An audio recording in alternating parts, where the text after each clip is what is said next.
Olá, meus amigos e minhas amigas do canal Só Esportes.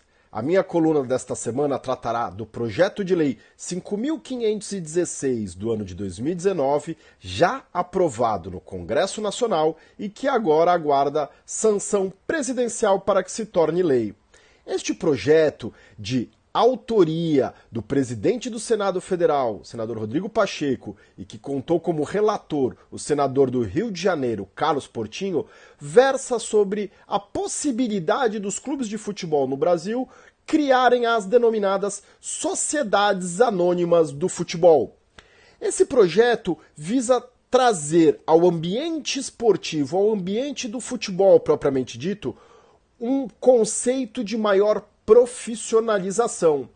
Vale dizer que atualmente já é possível a constituição de clubes como empresas, seja constituindo-se desde o início por esse formato societário ou a criação de um formato societário para a administração do futebol das associações sem fins lucrativos. A grande diferença é que este projeto de lei prevê incentivos para que os clubes adotem este formato. Sem sombra de dúvidas que os principais incentivos constantes deste projeto de lei visa a unificação de tributos. O aspecto tributário ainda é, na legislação vigente, o grande entrave, o grande desestímulo para que os clubes de futebol do Brasil, em sua maioria, constituídos como associações sem fins lucrativos e, portanto, gozando de isenções em diversos tributos, passem a buscar este formato societário trazido pelo projeto de lei, as denominadas sociedades anônimas do futebol, um paralelo com o que já existe em diversos países europeus, como Portugal, com muito sucesso, as SADs, Sociedades Anônimas Desportivas. Pois bem, a unificação, a criação de um regime centralizado, um regime de tributação específica para o futebol, é sim o maior dos incentivos previsto no projeto de lei. Neste sentido, os clubes poderiam, durante um prazo de 5 anos, pagar uma alíquota única de 5% com a incidência de diversos impostos nesta alíquota única paga mensalmente. Entre eles, por exemplo, INSS, o Imposto de Renda da Pessoa Jurídica, PIS, PASEP, COFINS, entre outros tributos. Este sim passa a ser o grande estímulo para que clubes ou nasçam num formato societário nos moldes do que a SAF prevê, ou que os clubes hoje, constituídos como sociedades anônimas e que encontram seríssimas dificuldades em gerir o seu futebol, possam criar essas sociedades anônimas do futebol, onde passará esta SAF a ter a administração de vários bens pertencentes ao clube, principalmente deles os direitos de utilização da marca para fins desportivos, a participação em competições esportivas passa a ser da SAF e não mais da associação sem fins lucrativos. Um outro grande estímulo é que, dentro da criação da SAF, o patrimônio que os clubes transferirão para a SAF não inclui as dívidas trabalhistas e cíveis.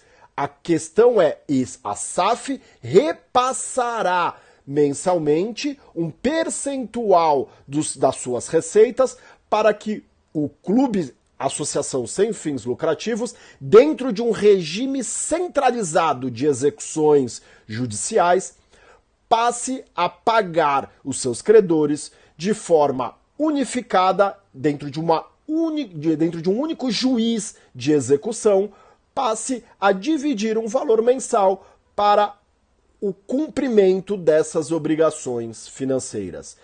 A grande expectativa com a aprovação desse projeto é que grandes clubes do futebol brasileiro, como por exemplo Cruzeiro e Botafogo, possam buscar, dentro de uma nova realidade, aportes financeiros de modo seguro para quem investe seus valores, diferentemente do que é o investimento numa associação sem fins lucrativos.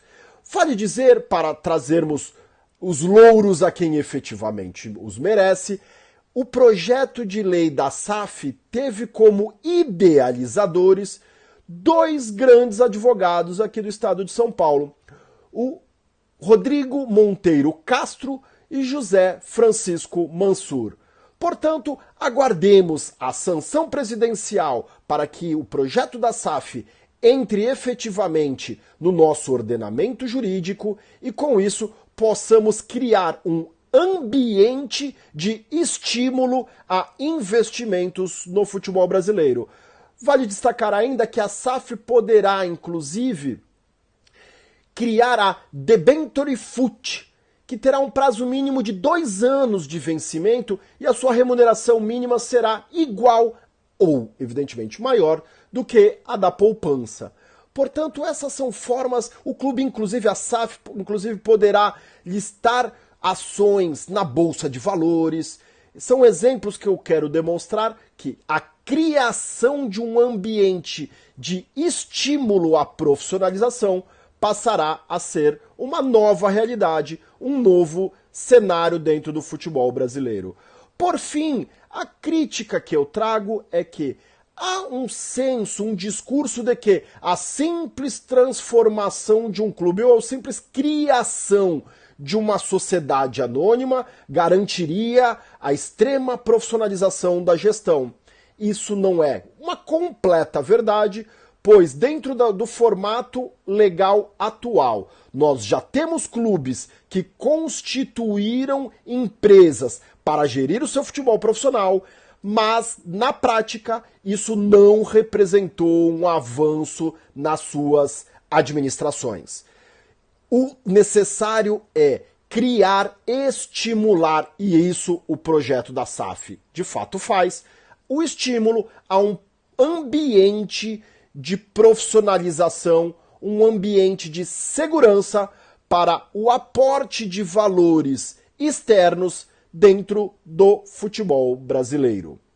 Pois bem, aguardemos os próximos acontecimentos. Essa foi a minha coluna desta semana para o canal Só Esportes. Para você que gostou, deixe o seu like e não se esqueça de se inscrever no canal Só Esportes. Nos vemos na minha coluna da próxima semana. Até lá!